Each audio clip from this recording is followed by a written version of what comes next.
Welcome to the World Builder's Anvil, episode 82. Topic: how can presidential politics inspire better world building? Don't know where to start building your fantasy world? Do you need more? Does it make sense? Forget any worries and become a crafter of imagination. This is the place that will help prime your mind. Now, it's time to heat up the forge, break out the mithril ingots and hammer. Welcome to the World Builder's Anvil. I'm your host, Jeffrey W. Ingram. Let's sup from the mug of Java and build. No, really, it can't. What? Presidential politics can affect your world.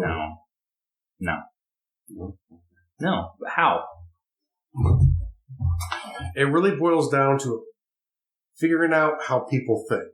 And okay, see, right there you just defeated your own argument, because we all know presidents don't think that much. No, but they have advisors that help them think better. Okay.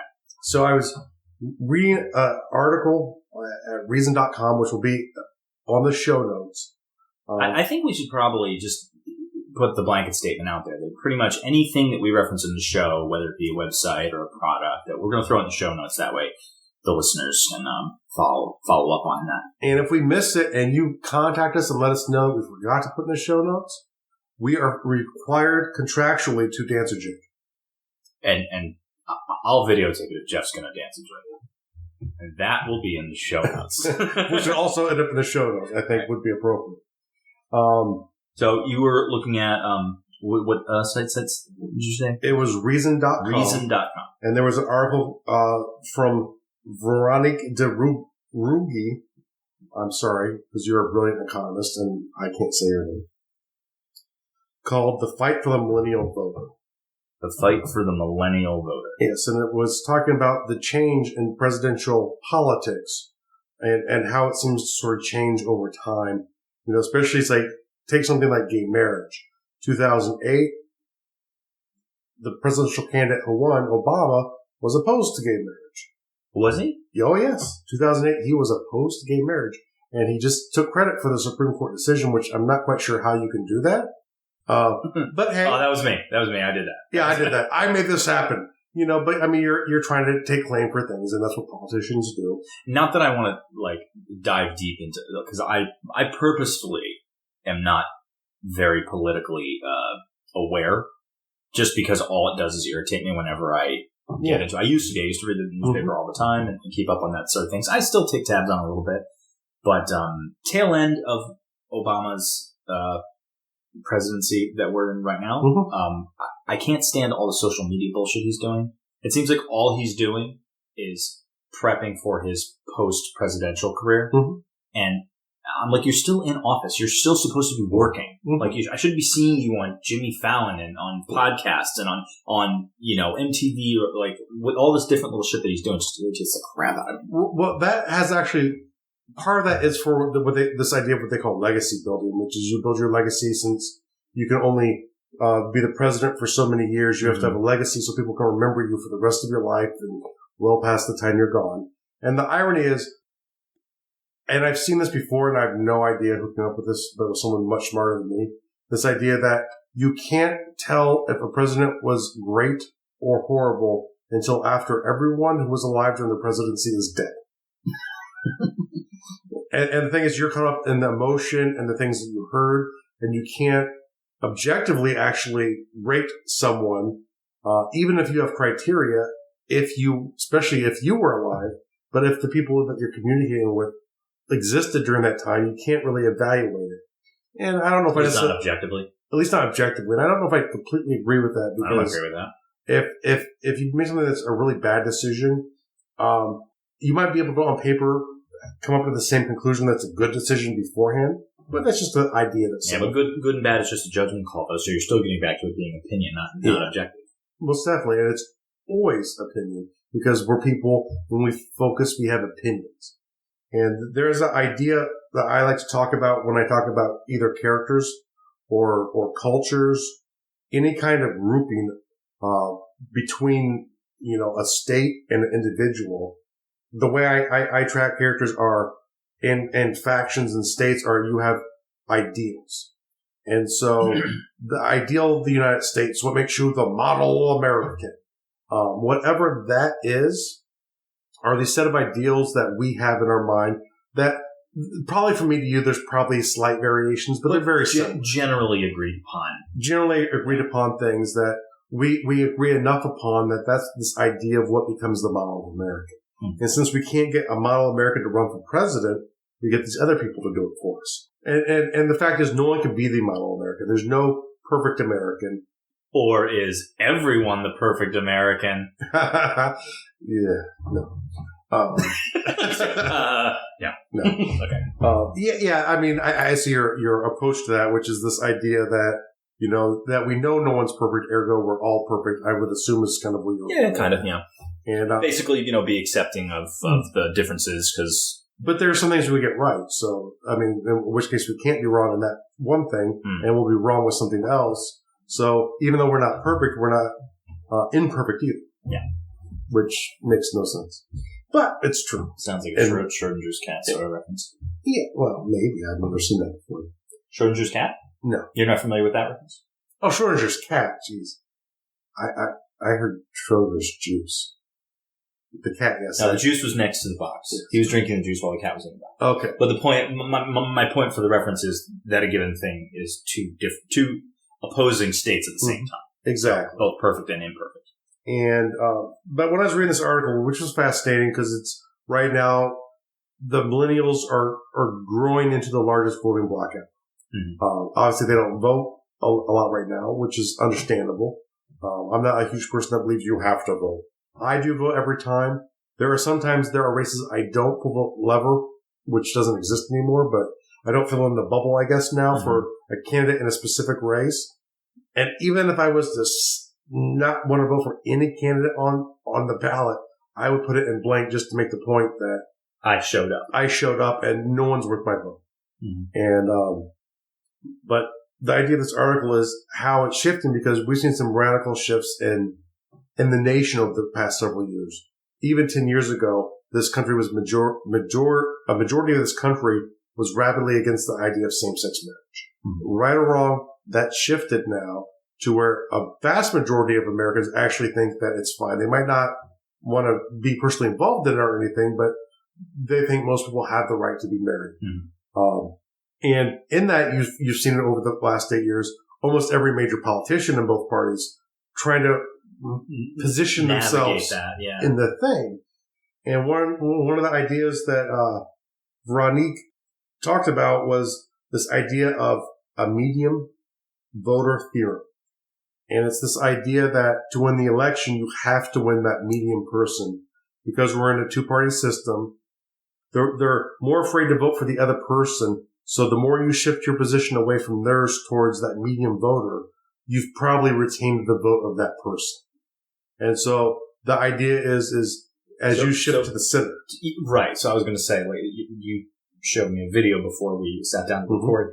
The visual that they used was that you've got like this line of voters, and the ones that are way on the left are more left wing, the ones that are way on the right are more right wing, and the ones that are in the middle are more middle thinking. Yeah. So how does somebody who is very much a left wing thinker get into office if they have such a tough time getting to the people in the center because they do think differently enough that neither left or right wing is perfectly attractive, so the candidates move their standpoints further and further to the middle, and which is why a lot of politicians around voting time sound so much alike. Yes. Because they're and the closer you get, the more so. Exactly, which is why they're trying to get those center voters, because those are the voters that they know all the ones that are on the left-wing guy knows the left-wing people are going to vote for him, but the people in the middle who he needs to get his majority, or her majority, the candidate, they need to sound attractive to those people in the middle. That's how you win the race. Yes, exactly. And now you and probably most of the people listening are still going, we don't get the point. We don't see how this lends back towards world building. And the idea is it's how people think. And this idea, you know, maybe it's just the way my brain works can be abstracted back to individuals. We're all in a way trying to build our own social networks, and I don't mean this in a Facebook kind of way. But I do mean this, and it's your friends. You're trying to either maintain or maybe distance yourself from people in your family. Mm.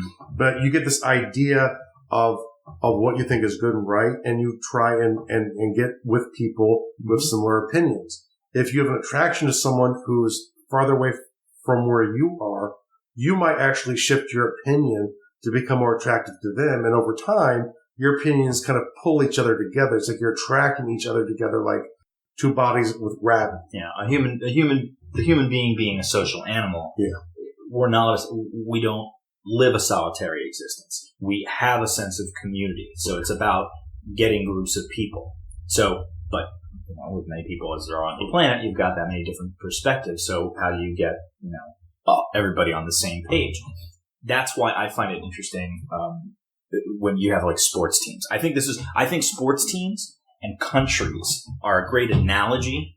You start like as a kid, and let's say you play a sport and you get into baseball, and then you get into your local team, and your United States wouldn't use baseball. Actually, no, let's use soccer because that's more international. So I live in the United States. I start following the United States soccer team, and that's what I root for. And I get this sense of national pride when the team's doing good and whatever. And what you get this camaraderie between all of the citizens in the United States based on this one thing.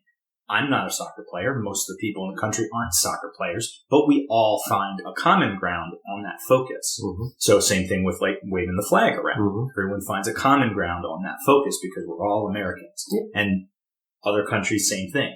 I think it's more important for everyone to get on the same page and that we're all human.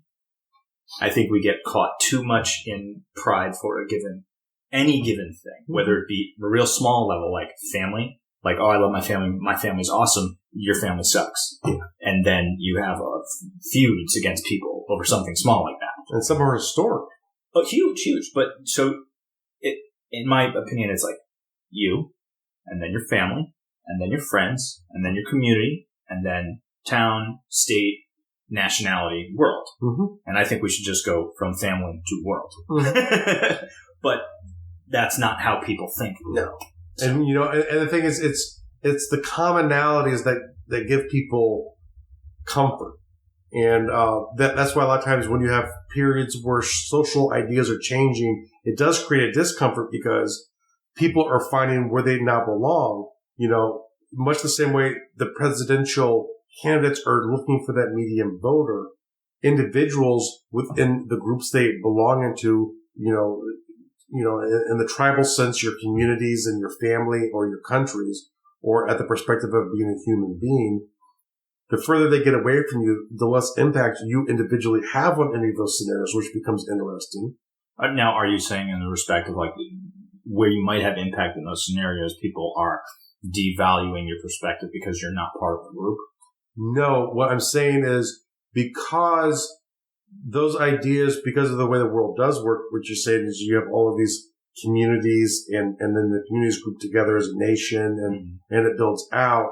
You have a huge influence on your family and yourself and the immediate people around you. Mm-hmm. And your ideas as a group sort of collectively work into the community because the same way you guys are feeling the pressures to each other, you're feeling pressures to the outer community as well, too, because it's like the next group above you. Mm-hmm. So the groups are sort of pulling towards each other. So your family is going to shift to try and fit into the community.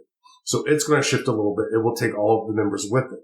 And you'll meet friends in the community. So your friend groups and your cliques will also start to form up. But it's the basis on this idea of where it exists in comparison to the community. And some will reject. Like, you could make an argument that organized crime and stuff are really the exact same thing, except they sort of take some of the ideals that are really important to the rest of the community, like don't steal from me or don't shoot me. And they maybe use those things against the community, but it's acceptable within that part of it, but it's still based off of where the community's ideal is. If shooting and robbing were legal, you would have no organized crime, obviously, or maybe organized crime would be lovings. I mean, who knows? It might still exist, but it would look different because of where the community is. It shifts where its bad parts are. It defines what the bad parts are. And where you and your community and your cliques all exist, it'll be labeled good or bad by the society based on how close you are to the ideal of the society you're in, or how close you are to the actual what the society says is bad.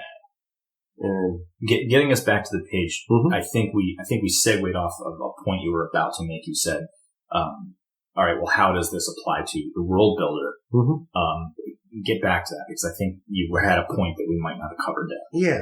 One of the ideas, and we're indirectly getting into it here, it's how do people really interact with each other? And the reason why the presidential candidates move their position to the middle, and maybe they weren't even where they originally started, maybe they lied to be there, was because they're trying to get themselves into that group because they feel it will somehow position them in the correct way, or maybe their beliefs are there. But they will be forced to move over towards the center to win the job that they want to get. And in the same way that happens, it actually creates a structure, a sort of rule filter for you as you're developing characters and cultures, nations, and cliques and alliances of nations, and maybe a global government at some point. Depends on how your world develops. So basically, using the presidential candidacy model that as the conversation model, it's just a context. Yes. It doesn't necessarily have to be whatever you want to be. Like for me, I pay more attention to pop culture, so I know a lot more about Kim Kardashian and Kanye West's relationship than I do about the president and his wife's relationship. And that's not that I follow them in any way, but it's impossible to avoid them if you follow any type of pop culture, because they're freaking everywhere. But the point is that you could use that as a context for the relationship. We managed to avoid them. But we still know who they are, so... I didn't even know they were together. Oh, okay. It doesn't matter. Like, I'm not a fan of either of them. But I'm saying it's avoidable. Fine. Well, here's how it's not avoidable to me. 2 of my favorite podcasts talk about them. They make fun of them. That's all they do is make fun of them. But the point is that on every episode, I can guarantee there will be a little snippet of that in the show. So for me, it's not avoidable because I love both of those shows. But my point is that for the context of a world builder trying to come up with societal ideas, political ideas, what you're trying to do is think about how the masses think. So whether that means you've got a pop culture thing that is more influential on your masses, or a political figure that's more influential on your masses, that can give you an idea of how your society is going to develop within the context of your world. Almost definitely, too. And also, if your world is advanced to a state where communications become more quick, like today, ideas can travel further. They have more reach than, an idea 4,000 years ago, especially, you have one copy of a scroll and it burns in a library. It's gone forever. Or someone will never read it halfway across the world. And I find, and that's just something that I find fascinating too. When we lose technologies or concepts and we rediscover them or recreate them when it's already been, even something as simple as like say Greek fire. Yeah. Greek fire. We still have no idea. We still have no idea how they did that. Yeah. You read some of the old stuff about it. You look at some of the old stuff about it. It was medieval napalm. Yeah. It was napalm, and they made it. Well, I don't even know the years they made it in. It was during the Byzantine era of sort of the late after the fall of the West Roman Empire, as I know when it went away. So imagine, but for 1,000 years, I think it was around. Imagine what was in the Library of Alexandria. Imagine what was there that we may never think of again. Well, there was along these lines, there's a great one, is an ancient Greek man came up with the idea of a steam engine vehicle on rails, and you could use the steam to drive the vehicle across the rails. And I can't remember his name, and I feel bad because this guy, we know some of his things, we don't. And this one, we actually, there's an example of, and it was lost in time that they know of, where he used the steam engine. And it was only for a gimmickry thing, because essentially Ptolemy essentially told him that it would destroy the economic fiber of the country. And if he would start making stuff, he would be killed. Because Greece had a lot of slave labor. Not much has changed. Not much has changed. Yeah. That's the oil industry's model. Yeah, and you can definitely make that argument. The only reason that we were not all driving electric cars is because the oil companies won't let that happen. It would also destroy world economies. Yes. If tomorrow... Or that's the concern. I don't know how much reality is behind that, because you always have this idea in economics of creative destruction, which you need destruction in the economy will actually create their creativity, which makes the next thing. Yeah. Well, I guess not so much as that it would destroy economies, so much as it would be a power shift in who has the money. And that's probably the bigger which concern. The people who have it now are not willing to let go of either the money or the power. So. Yes. So really, I mean, this whole idea of the way people think obviously lends a lot to the mistakes we make. And it's the same way that these guys, we call it lying, and it is, but we don't really know if they're lying when they start or where they end, but they're trying to get to what they consider the middle voter. And usually the person who's maybe slightly more charismatic, or the person who actually gets lucky, because I don't think most presidential candidates are what you would call tied to the reality of the everyday man. They all try and pretend to be. Mm-hmm. But, I mean, maybe during the primaries there might be some, but usually the final two who duke it out usually are way too removed from the average people to really know what they mean. And I don't know how you make it differently, except for maybe elect different people, but I don't know any average people who've ever run for president. Outside of a joke, maybe on a television show or something, but really run. The problem is, people who are attracted to that are a certain kind of person. And so now, do you take this and do you apply this to what aspect of your world building creation do you apply these schools of thoughts to? So essentially, that's mainly for cultures. But it's this idea, I have a 2-axis system, and I have 2 circles that I put next to each other, and one is the ideal of the culture, which essentially the top of the x-axis is harmony and the bottom is domination. And then on the y-axis, you have conformity to divergence on the other side. And then I just kind of pepper words in there of where things is sort of a word map, showing where certain ideals are. Does the culture tend towards dominance over the society and, a strong collective sense, or is it more of an independent feeling place that tends more towards nature? So kind of like the difference between China and well, exactly, and so what are specific to that culture? Where are those things? And then I say, what's the ideal for the culture? What are the propaganda posters saying? Say America, we're the freest country in the world, which we might be, but we listen to our own news. We listen to what our politicians tell us, and our reality is tied up in that. Much the same way. And we're talking about this a little bit with our producer before the show about how even decisions you make today with all of the information out there has consequences on the decisions that are on the things that you see in the future. So when you're on Facebook and you're clicking through the links on the Kardashians, you're going to see more Kardashian stuff. And I'm not saying I was about to say, which neither of us do. Yes, which neither of us do. But if you make that choice, even if you think it's because of a train wreck, and over time with all of the information, it's easy to become skewed in this idea that, all that's out there is this news on the Kardashians, but it's because of your choices. Like, for a while that made you click through them and get over them and maybe don't like them anymore. Your feed is now algorithmically sending you this information, and it's reinforcing this idea that everything's about the Kardashians. Yeah. Or the idea that bad news sells.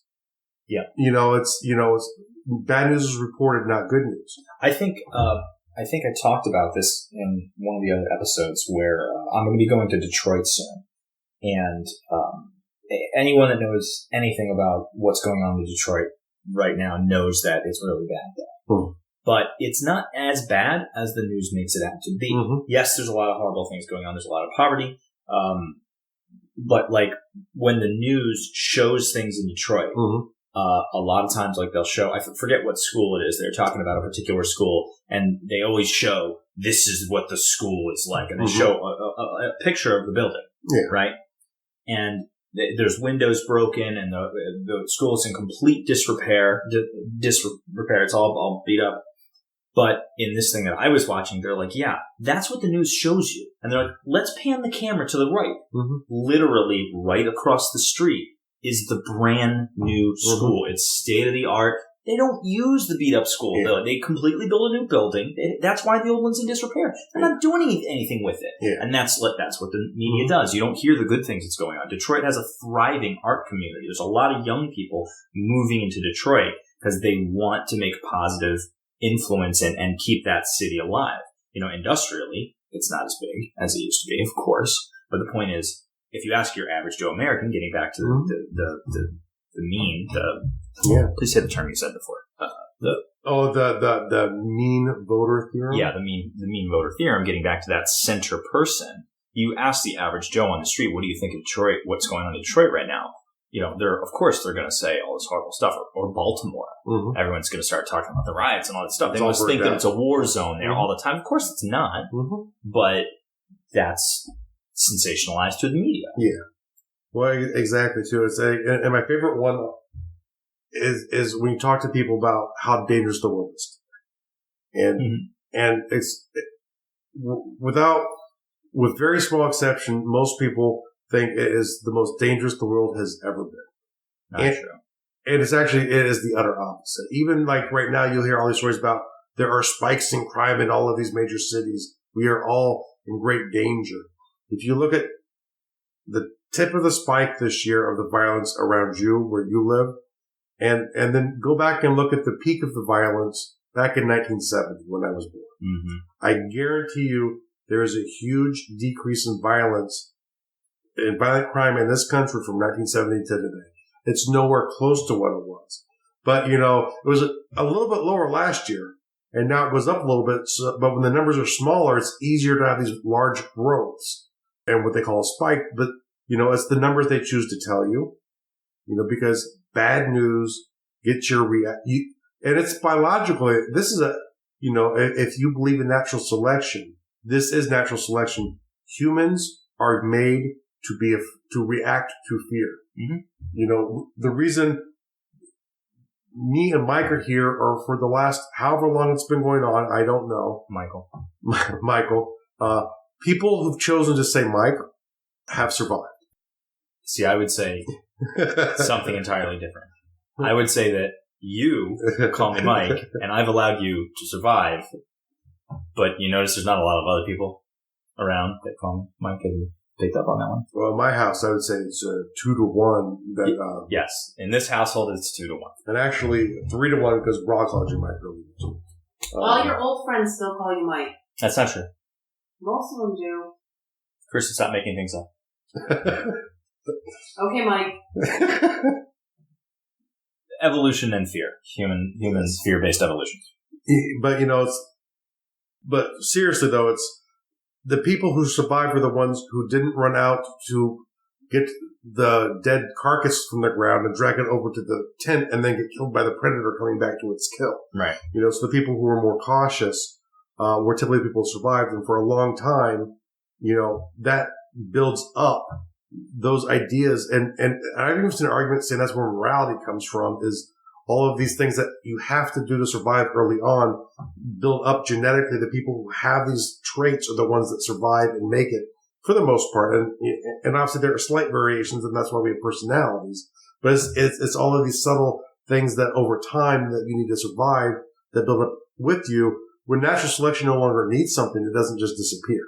It's like, there are parts of our body we don't really need anymore that are there strictly because there's no reason to get rid of it. It's a holdover. Yeah, it's a holdover from something needed before. And you see this brilliantly all over nature. But, fear moves people to either act or refuse to act. The fight or flight syndrome.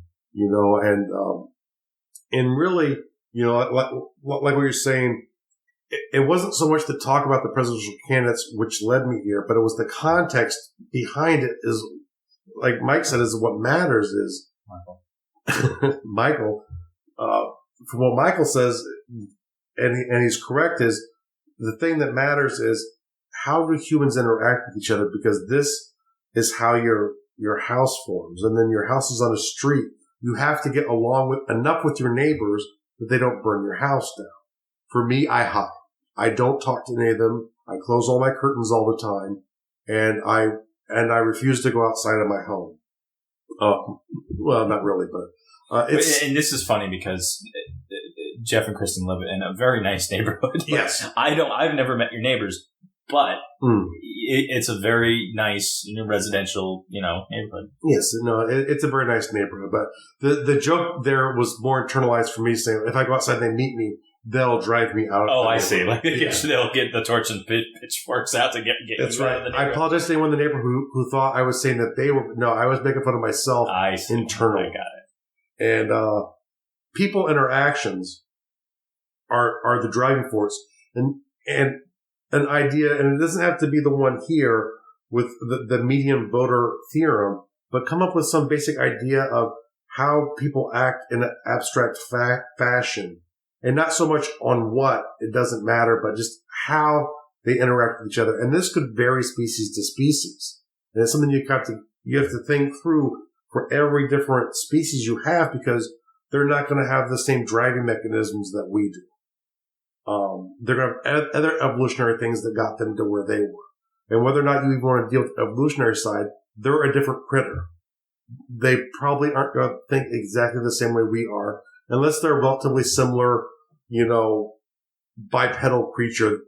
It might be close. Yeah, I mean, you could certainly argue that whatever their world is, like their world might be an alternate version of Earth. Yeah. So they might be working with people that have the same sort of motivations and ideals that your average Earthling has. Yeah. But because it's an alternate universe, they're creating it in a totally different way. Or especially too, you have the alternate timeline, the what if stories. I love. We love them. Love those, but it's like, what if Rome never fell? What if the Mongols conquered Europe? It's a very fascinating point in history. And the Mongols are not as savage and barbaric as we think they are, but it's only because they kill people horrifically. I haven't played it, but I'd really like to. It's on my list. Not Doom. Wolfenstein's newest iteration on the Xbox One and PlayStation 4. The story is that we lost World War II. Ooh. So, and that's how the whole world laid out for what would the world be like? And of course, plenty of other fictional stories have done this, but how would the world be shaped if the Nazis won World War II? I can't remember the book I was reading. And I think it was Winding Road by Dean Koontz. Or this had a similar story theme, so if not, it's similar, but the idea was time travel existed. And so you have this important character who is a young child. There's this lightning storm. And that night, people try and kill her. And this mysterious stranger comes out of nowhere, saves her life, and she doesn't see him again. And then 19 years later, I'm sure when she's a lovely young teenager, to make a good movie out of later on, that hopefully if a company bought it, there's another lightning storm and it starts again. And this time it's a bigger, a little bit crazier adventure. But the neat thing was, I thought it was kind of obvious that they were shooting that time travel from the beginning or whatever. But the interesting thing was, the people behind the time travel were actually from the past. They were Nazis. Instead of your typical sort of future thing. And so it's sort of this battle that you don't know that took place in World War II and time traveling between the Allies and the Axis. And I think the best part of the book, the thing I remember the most, which is not related to the plot at all, is the evil bad Nazi guys. And this book was out, I think, in the 80s. They used Uzis, which is exceptionally funny if you understand that Uzis are from Israel, but they chose them because of the quality of the gun at the time and for the purposes they were using it for was the correct gun. Just a huge bit of irony that you have Nazis using Israeli firearms. Interesting book. I don't want to give it away more than that, but it's a good read. But I thought, because it flipped the usual scenario, which is the time travels from the future. It's Skynet. Yeah. Exactly. So In other fun Nazi-based fiction, check out Kung Fury, which is a YouTube video. It's a movie about a half hour long. I believe it's out of Sweden, and it is Swedish. I'm pretty sure they're Swedish guys that made this movie to be an homage to 80s buddy cop movies. It involves Vikings, Thor, dinosaurs, the Fuhrer being a kung fu master, a kung fu cop who goes back in time to kill Hitler, and arcade games that turn into robot death machines. So all of those things are in this half-hour-long movie. It's one of the most fun things you'll see in a long time. And if you haven't watched it already, see Iron Sky, which was on Netflix. I don't know if it still is. But you could buy it if you go to www.gargoyle.com/Amazon. You could go pick yourself a copy of Iron Sky. Now, why would I do that instead of going straight to Amazon? Well, if you go straight to Amazon, you wouldn't be helping out the site at all. And effectively, you'll still be going straight to Amazon because it'll take you right to Amazon. You'll be able to do all your purchasing as normal. That is awesome. Our producer is smiling right now. She's happy with us. So, well, if I don't mention it at least once an episode, she whips me. Yes, so. When the sound goes off, and she calls me Mike the whole time. Take this, Mike. Ah! All right. So the idea is here. Political conversations is one. Think of fantasy worlds. They are just as realistic as what the person's telling you. Two, I'm sorry, I find Token as believable as any major presidential candidate. More so, I think there's more honesty in Token. There's more honesty in Token, most definitely. And two, get an idea of how people think, how they interact with each other, and it doesn't have to be right. And like I said, it doesn't have to be a specific theorem or something like this, which is what inspired me to think about this. But it has to be something that can consistently be applied. And good and bad are always pushed away from that point. So if you have a society where murder is not considered wrong, maybe it's not even on the radar, or maybe it isn't like an orc society in my world. If an orc murders you, it might not be a crime. Mm-hmm. If their motivation or reasoning is taken into consideration. Exactly. There's a couple of different things with the Ordessan orcs. It's a very harsh version of feudalism, and essentially the property owner, the baron or the count, whatever you want to think of it as, owns everything in his property. Including the people. Okay. If he kills you, that's not murder. Okay. It's maybe a waste of resources, and his boss might be mad with him because he's wasting his resources, but it's not considered murder. Now, if you kill him, that's completely murder. Yeah, definitely. And it's pseudo caste system. It sounds like it's pseudo. Yeah, it's sort of like it's an extreme version. It's serfs versus peasants. Okay. Peasants being free to move from county to county. If you are a horrible baron and I'm a good baron and people in your county figure it out, they will try and leave your county to get to you. And you can maybe try and stop them up to the bounds of your land. But once they leave your land, you have no recourse against them. You can't hold it against them. And that's the rules of that society. Serfdom, you're not technically owned by the landowner, but you are tied to the land. If you leave the land and come over to me and your lord comes to me and says, give me that guy, he left here, I have to give him to you by the orders of those societies. So it's a little bit more like that, maybe a little more harsh. The Cambion orcs, the mountain orcs, which are much more tribal in my world, there is no murder per se, unless it's orc on orc, but it's so unlikely to happen because they're so interconnected, so dependent on each other for survival, that the biggest fear are deaths among men. And that's why they raid, they attack at night. They will kill other people, but the problem is if you let them kill you and take your property, you're too weak. It doesn't matter. You don't matter in that context, so there's no crime in that. So, That's kind of an interesting way to look at it. If I'm strong enough to kill you, then it's not a crime because I'm strong enough to kill you. Exactly. And shooting you in the back is completely makes me stronger than you. Didn't you stab like 17 of these people while they were sleeping so that you could take this whole village over? Well, yeah, but they should have known I was coming. I know. No one's done that to me I know. because I know enough not to sleep in a dangerous place. If they could raid our village, then they would have that right. But they didn't. But they did not because... You know what? I'm strong. That's right. So, you know Right what? equals right. Well, you know, I mean, there's always this thing that whatever your culture is doing is right. And if what another culture is doing is opposed to what you're doing, they're wrong. They're wrong, yeah. And that's a natural feeling. And sometimes there are extreme differences. And sometimes they don't even really need to be opposing thoughts. They just happen to be because the two cultures decide that, oh, wait, that's bad. Right. We've seen this in, you know, it goes back to the whole Eddie Izzard, no flag, no country. You know, like, wait, why do we need a flag? Well, because that's the rules. You know, sorry, India, no flag, no country. But if you get a basic idea and people watch, this is the best way to do it. Politics is probably not the most appealing way for most people to learn about human nature. But to me, it's important because I want to have political intrigue in my world. And one of the things that get missed are all political leaders need enough consensus in the population they rule to do what they're doing. You know, you can be a big bad dictator, and if you want to invade another country, you still need enough people to support that idea to do it.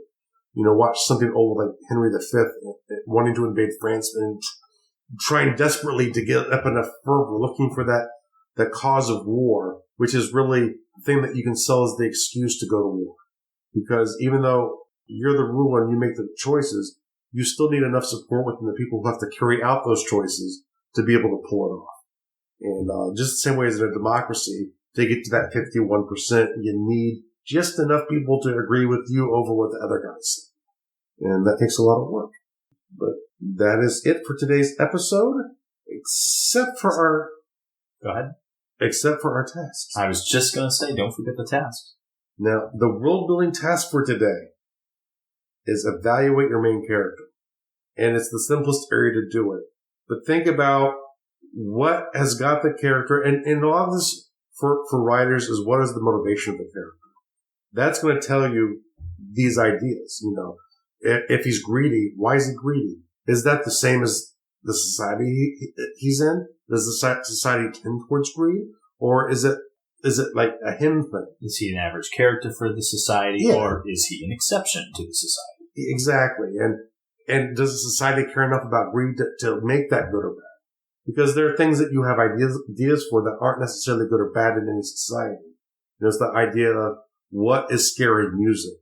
You know, you can take something that would creep you out to no end when you just the style of notes that come out, and you hear it and it gets all floaty and you're like, oh, this is creepy music. And you play that to someone from some other part of the world and they're like, oh, there's no context to it. Yeah. And, cause most symbolism within cultures are derived from that culture. There are universal symbols, and we'll talk about that in a later episode. We'll have to Mike for that one because we were planning to really talk about that today, but I didn't know. Michael, yes, I'm sorry. And actually, I really don't do that on purpose for the people who listen. Well, most of the time. A little bit. Most of the time, it's not on purpose. It's really on accident. It's really how ingrained it is into my brain. But evaluate your main character and start coming up with these ideas of, you know, how they compare to their community. How does the community compare to the state? How does the state compare to at least the states around them if they're relevant in the story? You know, and start thinking about that interplay back and forth on, is my character a bad guy in society? Even though he's a hero that people can identify here, maybe he's actually a villain in society because of the difference in the cultural beliefs. So think a lot about that. You know, you just take one character and start there. If whatever your work and whatever your project isn't centered around a main character, then choose a larger group. Like if you're not working with a story where you have a solo character, then choose one of your societies and evaluate the society. Does it make sense? Does it fit for, you know, all the variables that they're dealing with, so on and so forth. And actually, from my perspective, I like thinking from the cultural perspective first. And because sometimes the things that you need, the kinds of traits and ideals that they're leaning towards, that they're trying to grow to as a person, aren't going to be what occurs in my brain, because that's a different culture than what I grew up in. I don't have a United States culture in my world. So none of the people who interact in it, it's like, I think, oh, this is going to be a good guy. He needs to act like A, B, C, D. And where it doesn't make any sense in the context of the culture. And where that might not be called, that's just the way I like to do it, because it makes it easier for me to develop characters and I don't get stressed out about it. And the other beautiful thing is when you understand how people interact with each other, you untrap yourself. When you get up to the point where you're expecting the character to kill the villain, and you realize because you've developed the character that way, that he would never kill, or at that moment he wouldn't kill the villain because that's wrong. You know his weaknesses now. So you can sit there and say, well, I'm going to need a chapter to get some kind of influence that is very important to this character that can be used against him to force him to take that action I need that character to take to propel my story forward. And so it gives you a way to get out of writing traps. Build the justifying motivation for said action. Yeah, without having to go all, throw the whole book idea away. Yeah, or shoehorning it in. And I'm also a big believer in if you're, definitely get the motivation down, do that work, but don't let that stop you from completing a story. Yeah. If you have to put it in a little awkward, fix it in the rewrite if that means you're going to at least be able to get it finished. And this is actually one of the points of draft writing is whenever I do my first draft, it's strictly the main thread of the story. And I know I'm going to probably need a few more chapters here or there to flesh out some of the motivations and stuff like that. I'm just trying to get the actual flow of the story out. And when I get that done, I can then, reread through it, do some basic editing there and sit there and go, you know what? This doesn't feel like, I don't know why this is happening. I need something to explain a shift in a character's attitude around here. Why did this character have a shift in an attitude? And I can add that in the second draft. But the other trick is you have to know yourself and come up with a limit of drafts. Because you could draft it forever. And then you're architect writing. And you'll never, ever finish your story. All right, so what's the real world task for now? Very good question. And in this circumstances, watch the article, watch the video, and think to yourself, what are some other sort of common ways that people make decisions based on? What are other ways people interact with each other? Within the context of your story. Within the context of the world itself. It's the real world task. I see. So, in the world, think about, what is your interaction with your neighbors? What's accepted where you live? Think about some of those rules, because these will give you ideas of things that are important to think about when you are actually developing. Essentially, what I'm talking about here is the cultural norm. What is the cultural norm for the street? What's the cultural norm for your community? Think about how your community works and sort of break it down and go, you know what? In my neighborhood, if you speed down our street, you're a jerk. Because most people don't, but there's those people at the end of the street who believe they're in the Fast and the Furious movie, and every time they come down our street are going really fast. And I'll walk over to my neighbor's house and we'll yell, we'll complain about those bad neighbors down the street. But think about it's little things sometimes, and think about the things that aren't important and wonder why. And it's probably tied into your culture, but, take a look at just your street and think about how what makes you a good neighbor, what makes you a bad neighbor, and then determine if you are a good or bad neighbor, and say, one, do I want to change? Would I rather be a better neighbor, or do I like being the bad neighbor? Maybe I want to be that Fast and the Furious guy in the street in my Kia. Or maybe you want to be like Jeff and just be an isolated little neighbor and keep to yourself. And with my curtains, I don't even open them. I never go outside. The thing that's funny about this is we were talking before the show, and my suggestion for the real world task, without having any of what we just talked about out on the table, was, hey, how about this? Go out and meet one of your neighbors. That was literally... Yeah, because that was one of and that was like you had a few different ideas set up. So we're going to, as a caveat, and we might reuse that one later too, if you want to be a better neighbor, depending on where you live... Yeah. This show takes up no responsibility for what We don't know what occurs to you if you if you end up having to meet the wrong dangerous neighbor. But if you determine that it's, a neighborhood where it's socially acceptable to go out and interact with your neighbors. Some neighborhoods are different than other ones. Go do it. Go meet one person you have not met before and treat them as a person you've never met before, but be courteous. All right. Now the tease for the next episode is an exciting one, and this will probably be a multi-part, because there'll be a lot of stuff to cover here. But we're going to talk about how to build a fantasy culture focused on one of my cultures, the Bedrachum culture, which is one Mike has had some interaction with in the past. Michael. That was an accent square. Michael has interacted with in the past, but just it'll be going from inspiration all the way through, what are the cultural norms and some of that other information. I'm not sure how many episodes it'll take. It'll be definitely multi-part though. And as always, make sure to go to Gardul.com. That's GARDUL.com for the show notes. It'll be under podcasting, World Builders Anvil. That's a great place to get all of the information from the episode that you've just listened to and to see all the resources that we've talked about in this episode. Thanks for joining us in this episode of the World Builders Anvil. Please be sure to rate and review us in iTunes, and please help get the word out to your friends about our show.